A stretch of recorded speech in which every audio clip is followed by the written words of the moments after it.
అవినాష్ ను అనిల్ కలవలే.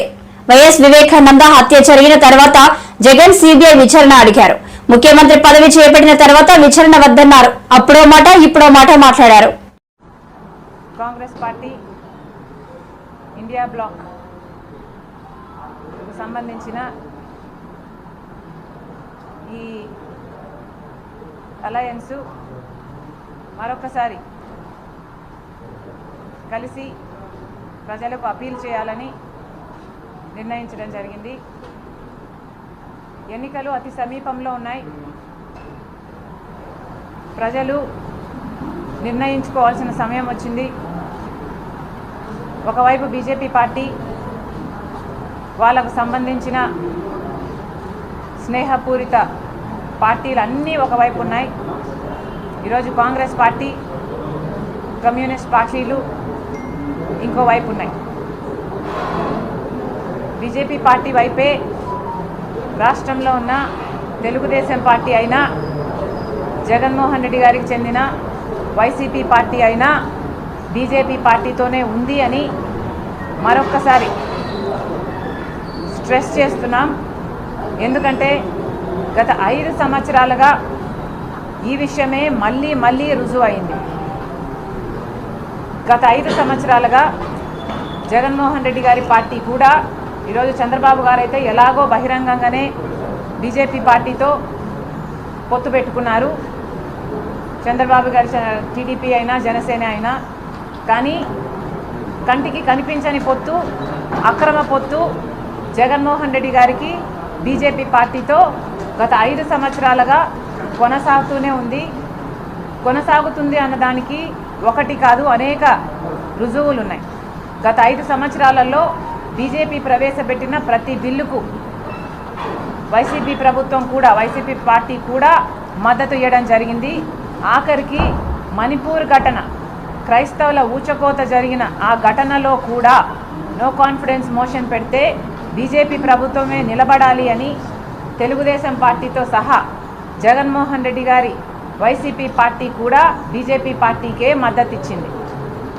ఒక్క బిల్లు కాదు, అనేక సందర్భాలలో గత 5 సంవత్సరాలుగా ఏ బీజేపీ పార్టీ అయితే ముస్లింల రిజర్వేషన్ 4% తీసేస్తామని చెప్తుందో, మత కల్లోలాలు సృష్టిస్తుందో, అదే బీజేపీ పార్టీకి జగన్మోహన్ రెడ్డి గారు, Telugu Desam party, YCP party, Telugu Desam party ఇద్దరు 2 పార్టీలు బీజేపీ పార్టీకే మద్దతు ఇచ్చాయి. జగన్మోహన్ రెడ్డి గారి ప్రభుత్వము గత 5 సంవత్సరాలుగా బీజేపీ పార్టీకి చెందిన అదానీకైతేనేమి, అంబానీకైతేనేమి, వీళ్ళిద్దరికే కాదు, బీజేపీ బిహెస్ట్ మీద, వాళ్ళ కోరిక మీద ఎవరు ఎప్పుడు ఏది కోరితే అది చేస్తూ వచ్చారు జగన్మోహన్ రెడ్డి గారు. ఆఖరికి మన గంగవరం పోర్ట్ల లాంటివి కూడా పెద్దవి కూడా ఇవ్వడమే కాకుండా ఆఖరికి విశాఖపట్నం స్టీల్ ప్లాంట్ కూడా ఈరోజు ప్రమాదంలో పడింది. ఈరోజు 5 సంవత్సరాల తర్వాత, ఈరోజు 5 సంవత్సరాలకు గాను జగన్మోహన్ రెడ్డి గారు దత్తపుత్రుడు అని నిర్మలా సీతారామన్ గారే చెప్పడం జరిగింది. అంటే గత 5 సంవత్సరాలుగా మోడీకి దత్తపుత్రుడిగా జగన్మోహన్ రెడ్డి గారు వ్యవహరించారు. జగన్మోహన్ రెడ్డి గారు రాజశేఖర రెడ్డి గారి వారసుడు కంటే కూడా ఎక్కువ మోడీ వారసుడిగా, మోడీ దత్తపుత్రుడిగానే ఎక్కువ వ్యవహరించారు. ఈరోజు ఎన్నికలు వచ్చాయి కాబట్టి కొత్త నాటకానికి తెరలేపుతూ ఈరోజు బీజేపీ పార్టీకి చెందిన అమిత్ షా గారు నిన్న మాట్లాడతారు, వైసీపీ ప్రభుత్వం అవినీతిలో మునిగిపోయింది అని. అయ్యా అమిత్ షా గారు, మీరు కేంద్రంలో అధికారంలో ఉన్నారు.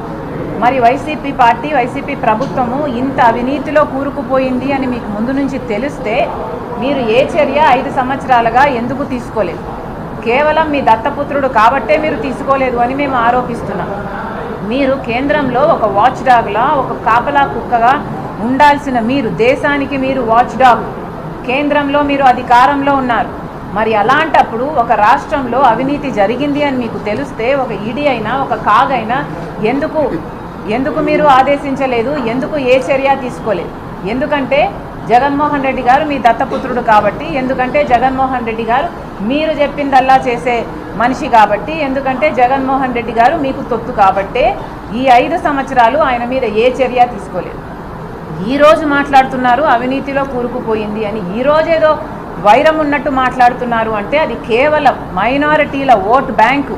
వైసీపీకి చెక్కు చెదరకుండా ఉండాలి, వైసీపీకి వచ్చే ఓట్లు వైసీపీకి రావాలి, వైసీపీకి వచ్చే ఎంపీలు వైసీపీకి రావాలి. టీడీపీ ఎంపీలు ఎలాగో బీజేపీ పార్టీ అలయన్స్లో ఉన్నారు, అటు చంద్రబాబు గారిని ఇటు వైసీపీని ఇద్దరు పార్టీని కలుపుకుపోవాలి అన్నది బీజేపీ ఉద్దేశం అన్నది ప్రజలందరికీ చాలా తేట తెల్లమయ్యేటట్టు నిన్న వ్యవహరించడం జరిగింది.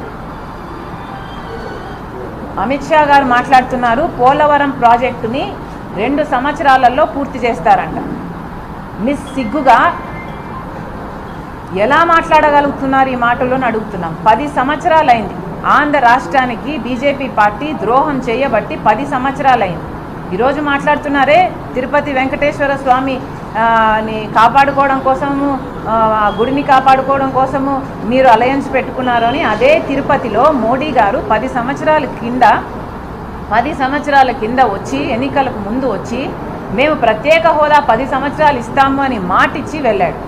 10 సంవత్సరాలుగా 1 సంవత్సరం కూడా ప్రత్యేక హోదా ఇవ్వలేదు ఆంధ్ర రాష్ట్రానికి బీజేపీ పార్టీ. 10 సంవత్సరాలుగా ఒక్క హామీ కూడా, ఒక ప్రత్యేక హోదా అయితేనేమి, పోలవరం ప్రాజెక్ట్ అయితేనేమి, రాజధానికి నిధులు అయితేనేమి, కడప స్టీల్ ఫ్యాక్టరీ అయితేనేమి, దుగ్గరాజపట్నం పోర్ట్ అయితేనేమి, అటు నార్త్కు ఇటు రాయలసీమకి స్పెషల్ ఎకనామిక్ ప్యాకేజీలు అయితేనేమి, రెయిన్బో స్పెషల్ రైల్వే జోన్ అయితేనేమి, ఒక్కటంటే ఒక్క వాగ్దానం కూడా బీజేపీ పార్టీ 10 సంవత్సరాలుగా నిలబెట్టుకోలేదు.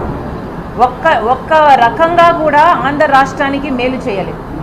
మీరు కేంద్రంలో మీరు అధికారంలోకి రావడానికి ఎన్ని వాగ్దానాలు చేశారు? 2 కోట్ల ఉద్యోగాలు ఇస్తామన్నారు. అంటే సంవత్సరానికి 2 కోట్లు అంటే 10 సంవత్సరాల మీద అది